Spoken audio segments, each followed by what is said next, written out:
그리고 이런 어떤 그 음색 같은 경우는, 무게감 같은 경우는 결국에는 성대의 그 크기와 두께에서 가장 영향을 많이 받는데요.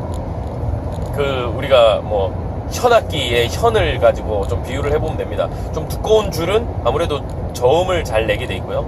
얇은 줄은 고음을 내게 되겠죠. 그리고 이게 나일론 줄이냐 아니면 쇠줄이냐, 줄의 어떤 질감에 따라서, 줄의 성분에 따라서도 음색이 완전히 바뀌죠.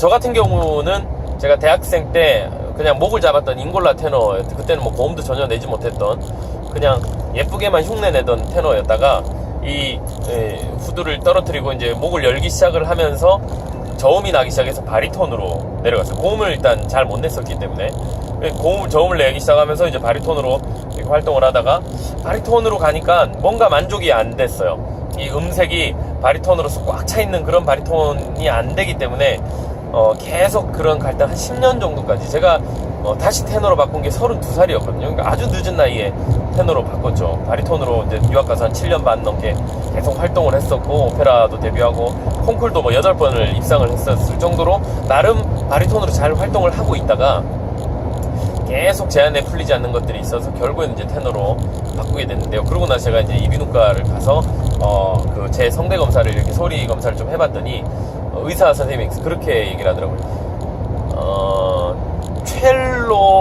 첼로 바디에다가 바이올린 현을 꽂아놓은 것 같은 그런 구조랍니다.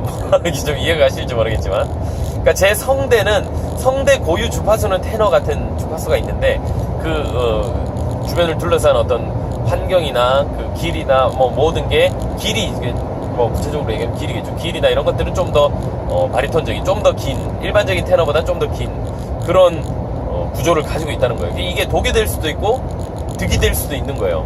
그만큼 더 저는 테너의 음색을 살리기 위해서는 훨씬 더 많은 노력을 해서 음역을 키워야 되는 거고요. 반대로 제 음역에 맞는, 좀 편안한 음역에 맞는 바리톤을 공부를 하려고 그러면 훨씬 더 그 성대의 근육을 훈련을 시켜서 진한 음색, 바리톤적인 음색을 만들어내는 거, 아니면 구강을 더 많이 써서 인위적으로 좀 어두운 색깔을 내는 거. 제가 그렇게 활동을 했었어요, 사실.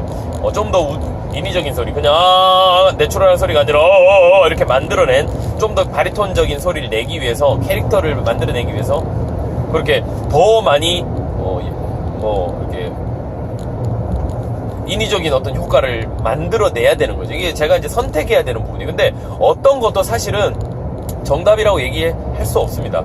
그거는 본인의 어떤 취향과, 이게 이 성격에도 굉장히 영향이 많아요. 테너적인 성격, 아주 내가 활발하고 좀 이렇게 발랄하다 그래야 되나요? 뭐 그런 끼도 많고 뭔가 그런 성격이고 밝은 캐릭터라 그러면 테너 역할을 하기에 훨씬 더 좋고요.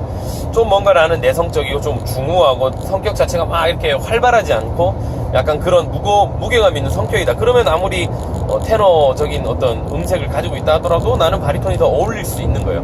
그런 것들을 다 고려를 해서 음역을 결정을 하는 것이지, 꼭 음색만 가지고 너는 테너다, 바리톤이다, 베이스다 이렇게 얘기할 수가 없다는 얘기예요. 지금 너무 세분화되어 있기 때문에 얼마든지 우리가 음역은 차분하게 좀 긴 시간을 두고 자기가 자기 스스로를 좀 판단할 수 있을 때쯤에 결정을 하는 것이 좋습니다. 그래서 지금 한국의 이 대학 문화 자체가, 입시 문화가 처음부터 이렇게 음역을 정해서 뭐 들어가자마자 이렇게 자기의 음역을 결정해놓고 하는 경우가 많은데, 사실 좀 안 좋은 것 같아요.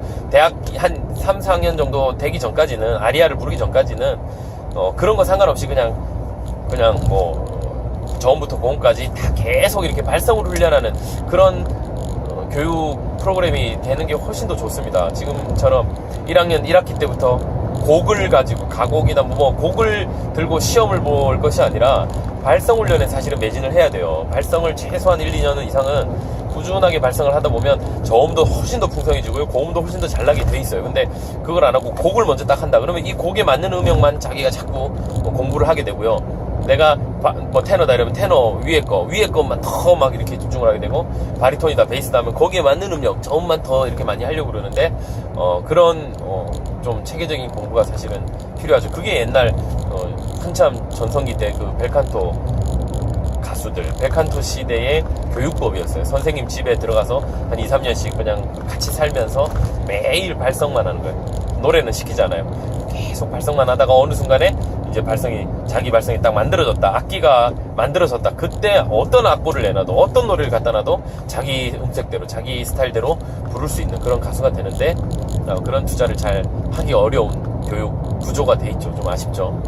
어쨌든 그런 음역에 대해서 여러분들이 좀 고민해봐. 또 하나 지금 제가 얘기한 게 부파 가수들이죠. 부파, 오페라 부파라는 게 있어요. 그게 뭐냐면 희극 오페라, 코믹 오페라들이죠. 이 코믹 오페라에는 또 그 나름의 전문 배우들이 있습니다. 부파 가수들이라고 하는데요. 특히 이제 바리톤 베이스들 뭐 이런 파트에서 좀 부파 가수들이 많아요. 그러니까 풍성한 소리를 내는 전형적인 가수 말고 좀 가볍지만 뭔가 성격적인 그 연기적인 것에 치중하는 가수는 부파 가수들이 또 따로 이렇게 그 자기만의 어떤 고유한 역할들을 하시는 분들도 많이 있습니다. 그렇게 전문화가 돼 있기 때문에 하나만 자기가 이렇게 열심히 파도 사실은 또 얼마든지 활동할 수 있는 길들이 있긴 해요. 근데 그 외의 역할을 또 하기는 또 쉽지가 않은 그런 단점들도 물론 있겠죠. 남자가 테너 같은 경우는 한국 오페라에 보면은 방자 역할 이런 거 있죠. 테너들이 많이 합니다. 좀 이렇게 가벼우면서 코믹하면서 좀 그런 역할들, 재밌게 재미를 불어넣어주는 그런 역할들을 좀 전문적으로 하시는 선생님들도 많이 계십니다. 그런 역할을 하시는 분들이 하는 역할을 볼 때는 굉장히 재밌는데, 뭐 일반 리릭 테너들, 뭐 일반적인 테너들이 그 역할을 했다면 또 그 역할을 잘 못 살리겠죠. 아무래도 전문성이 떨어지니까. 그래서 이 오페라는 종합예술이기 때문에 그냥 노래 하나 잘한다고, 소리 하나 잘 낸다고 하는 것이 아니라, 연기도 있어야 되고요, 뭐 음역도 있어야 되고요, 또 뭐 기도 있어야 되고요, 뭐 음색도 중요하고요. 여러 가지 것들을 고려를 해서 자기 캐릭터를 만들어 나가는